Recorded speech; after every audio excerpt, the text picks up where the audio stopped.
এইগুলো থাকবে।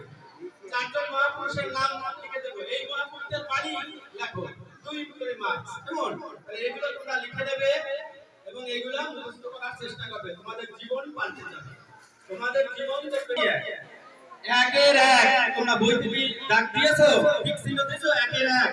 প্রথম অধ্যায়ের 1 নম্বর শ্লোক, 18 অধ্যায়ের 78 এবং 73 না 72, 73, তাহলে 18, 73 এবং 18, 78, হ্যাঁ, এই তিনটা প্রথম আমরা আমাদের আচার্য খুব সুন্দর করে শিখিয়েছেন তোমাদের, হ্যাঁ।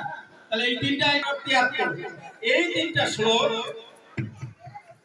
এই যে তিনটা শ্লোক, এই তিনটা শ্লোক গীতার